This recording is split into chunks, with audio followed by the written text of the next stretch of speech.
abducted by aliens. Between May 1979 and January 1980. Airline Captain John Lear is convinced people are being taken away in UFOs abducted by aliens with the knowledge of the United States government.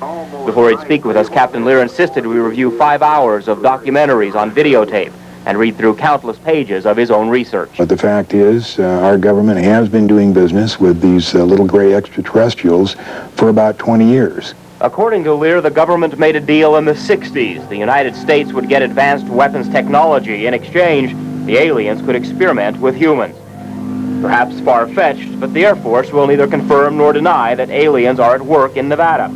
Lear speculates the highly secretive Groom Lake area on the Nellis Gunnery Range is an alien outpost. A Nellis spokesman told us that's purely speculation and would be inappropriate for me to comment on that. Somewhere there's got to be a point where people are going to say, what is going on here? Does the government know or don't they know? Scott Andrus, News 3. And John Lear contends that the aliens are a growing threat to the entire globe. And tomorrow night, how the government is perhaps trying to break the bad news to us. Boy, enough to give you the heebie-jeebies, isn't it? You never know. Are here and aliens among us is a subject of constant debate. You'll find those, however, who will argue that the government has plans to make the real truth known. In fact, Scott Andrus reports the unveiling, as it might be called, might have already begun. Do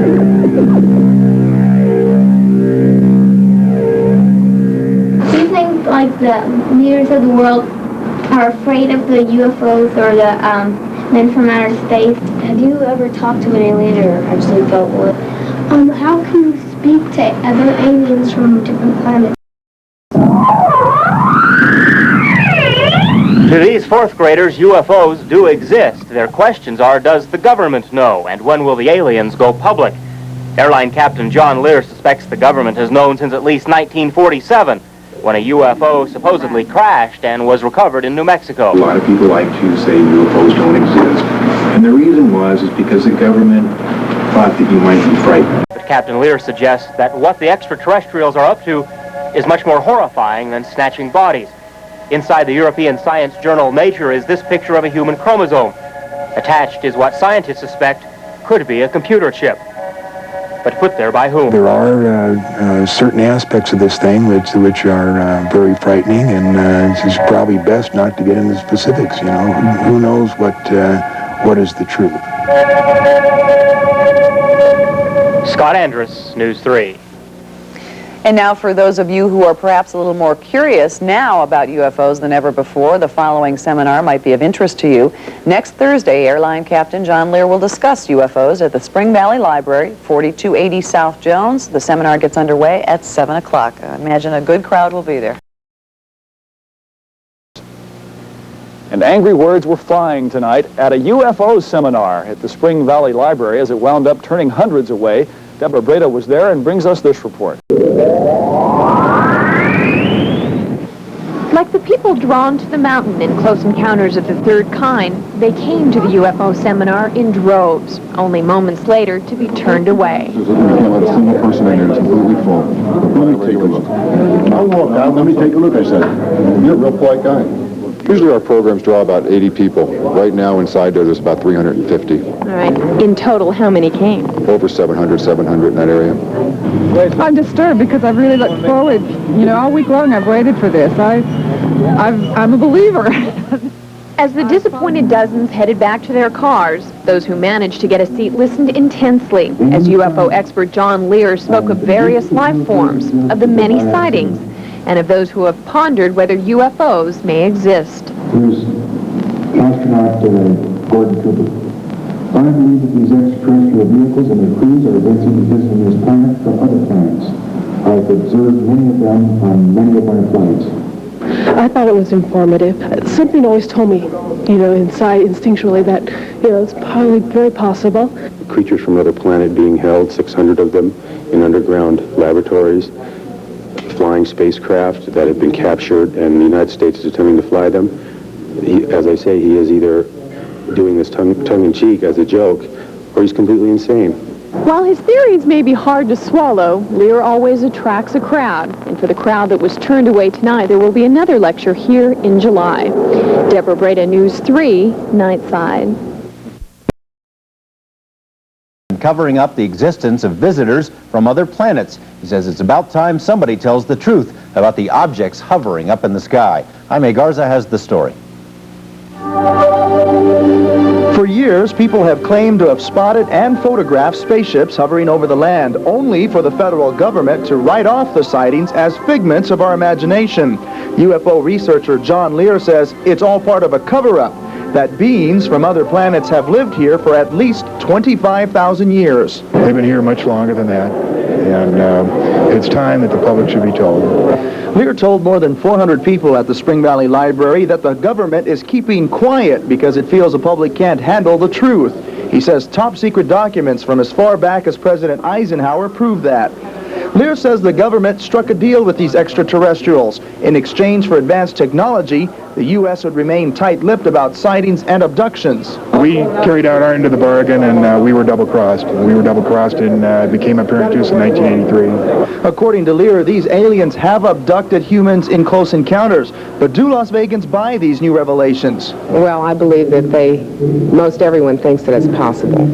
That if we're here, it's very egotistical to think that there couldn't be anybody else. I don't think there's any hard evidence of it, and that's what we do have to deal with, is the hard evidence.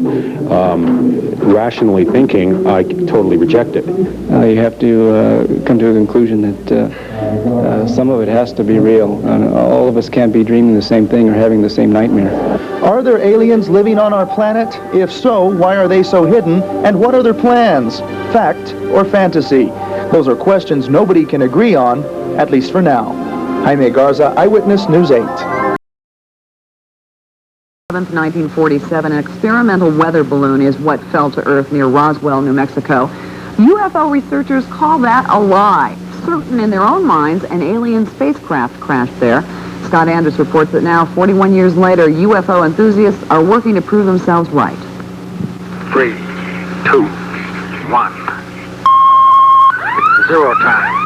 Nuclear weapons testing is certainly one of the most secretive security matters within the United States. 1, 2, 3, 4, 5, 6, 7. No, there's 8. Yeah, I see it. All right. A growing number of people, though, are convinced that a UFO cover-up by the government is even more highly classified than nuclear blasts. Such stories make for sensational headlines in the nation's tabloids. Here, the weekly World News reports that President Harry Truman was shown 4 alien bodies back in 1947. According to UFO enthusiasts, an alien spaceship did crash just outside of Roswell, New Mexico that year. Not until 1984, though, did they get their so-called proof, when this document marked top secret was leaked to a television producer. Inside, President-elect Dwight Eisenhower is briefed about the UFO wreckage supposedly found near Roswell. A memo from President Truman to Secretary of Defense James Forrestal was also attached. Truman writes, "You are hereby authorized to proceed with all due speed and caution upon your undertaking. Hereafter, this matter shall be referred to only as Operation Majestic 12. That, according to UFO researchers, was the beginning of the cover-up. The memo was dated September 24, 1947. Word from the Harry S. Truman Library is that the president did meet with Secretary Forrestal on the 24th, but the library staff found, quote, no indication in the files as to what was discussed at that meeting. Today, more than 4 decades later, the Majestic 12 has supposedly grown to 40 members, sworn to secrecy, and headed up by Vice President George Bush. Scott Andrus, News 3. And tomorrow, Scott talks with local UFO researcher John Lear again about alien beings supposedly at work at the Nevada test site. Tonight's test of the year. It was detonated at 8:05 this morning. A bomb was detonated below Paiute Mesa. 0 time. 36 Soviet scientists who are at the test site were not allowed to witness the test. They were kept in seclusion at the base camp of Mercury. The test was deemed a success, meaning basically that scientists got the information they needed and there was not a release of radiation into the air. Undoubtedly, more goes on out at the Nevada test site than blowing up bombs. Limited information on an occasional nuclear blast is just about all you get out of the government, though. UFO researchers argue, however, that aliens and their spaceships are hidden away on the site. Scott Andrus reports they're supposedly kept at Groom Lake. 100 miles north of Las Vegas on the Nevada test site is an area known as Groom Lake. This 1968 aerial photograph shows a number of buildings and a runway at Groom Lake, though the United States Air Force has never publicly acknowledged the base. During the 50s, Groom Lake was where Lockheed Company tested the U-2 spy plane. Since then, however, UFO enthusiasts claim other, more secretive tests have been conducted out on this dry lake bed. In a document purported to be top secret, the president is briefed on Project Snowbird. The mission was to test fly a recovered alien aircraft. According to the document, this project is continuing in Nevada. UFO researcher John Lear is convinced that's true. I have 3 people that have seen an actual vehicle out there.